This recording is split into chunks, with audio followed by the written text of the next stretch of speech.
सबसे पहले क्योबे की बात करते हैं। ये एक हाइब्रिड हेल्थ केयर प्लेटफॉर्म है। इन्होंने $21 मिलियन उठा लिए सीरीज बी फंडिंग में। पोस्ट मनी वैल्यूएशन $75 मिलियन हो गई है। अब इतने पैसे में टेक्नोलॉजी का विकास होगा और कंपनी का एक्सपेंशन भी। अब आते हैं मोबीक्विक पर। फिनटेक प्लेटफॉर्म है। इन्होंने Q4 फाइनेंशियल ईयर 25 में 268 करोड़ की रेवेन्यू निकाली, लेकिन 56 करोड़ का नुकसान भी खा लिया। मतलब पैसे आए भी और चले भी गए। जैसे सैलरी आती है और फिर तुरंत इलेक्ट्रिसिटी बिल, रेंट और EMI खा जाती है। अब बारी है मैथिक की। ये एक tech first global entertainment company है और इन्होंने $15 मिलियन का सीड फंडिंग उठाया है। मकसद है ईस्टर्न मैथोलॉजी, हिस्ट्री और फोकटेल्स को दुनिया तक पहुंचाना।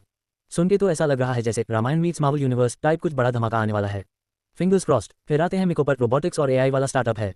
इन्होंने 358 करोड़ की रेवेन्यू दिखाई, जो 58.4% ग्रोथ है। लेकिन लॉसेस भी 11% बढ़ के 120 करोड़ हो गए। अब भाई इतना दिमाग वाला रोबोट बना रहे हो तो खुद के खर्चों का हिसाब किताब भी सिखा दो यार उसे। इनका EBITDA मार्जिन -8.45% और रिटर्न ऑन कैपिटल -85.71% है।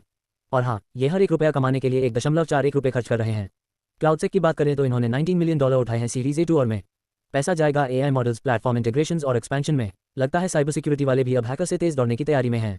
अब सुनिए धमाका। नज़ारा टेक्नोलॉजीज ने 247 करोड़ में कर्व डिजिटल एंटरटेनमेंट को खरीद लिया है। पूरा 100% एक्विजिशन है। भाई नज़ारा ने तो गेमिंग की दुनिया में लिटरली कर्व बॉल फेंक दिया। लाइक करे, शेयर करे, नीचे कमेंट करो और सब्सक्राइब करो जल्दी से। आगे बढ़ते हैं। -0 नाम की एक स्टार्टअप है जो ऑटोनमस मोबिलिटी बना रही है। इन्होंने एक ऐसा ऑटो पायलट सिस्टम लॉन्च किया है जो इंडिया की ट्रैफिक को संभाल सकता है। अगर ये सच में काम कर गया तो भाई इसे भारत रत्न दे देना चाहिए।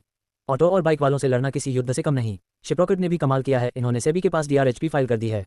अब IPO आए या ना आए वो बात की बात है, लेकिन सुनने में आया है कि ये 2400 करोड़ उठाने की तैयारी में है। फाइनेंशियल ईयर 24 में इन्होंने 1316 करोड़ का रेवेन्यू दिखाया और 595 करोड़ का नुकसान। यार ये लोग सामान पहुंचाते हैं या नुकसान। डेटा सूत्रम एक B2B SaaS प्लेटफॉर्म है। इन्होंने $9 मिलियन की सीरीज A फंडिंग उठाई है और वैल्यूएशन करीब $70 मिलियन पहुंच गई है। अब ये एक्सपैंड करेंगे crypto, real time payments, gaming, e-commerce और इंश्योरेंस जैसे एरियाज में। मतलब जो भी ऑनलाइन है उसमें घुसेंगे। प्रोमेथीन एनर्जी नाम की क्लीन टेक स्टार्टअप ने $2 मिलियन की प्री सीरीज A फंडिंग ली है। अब ये पैसे जाएंगे AI टूल्स, नए प्रोडक्ट और इंडिया से लेकर साउथ ईस्ट एशिया तक एक्सपेंशन में। और आखिर में आते हैं TAN90 थर्मल सोल्यूशंस पर। डीप टेक स्टार्टअप है। इन्होंने 20 करोड़ उठाए हैं सीरीज A में। पैसा जाएगा कोल्ड चेन्स, HVAC और डेटा सेंटर्स में नए प्रोडक्ट्स बनाने के लिए। मतलब ठंड रखने वाली कंपनी, और फंडिंग ने भी इनकी ठंडी जेब गर्म कर दी। धन्यवाद।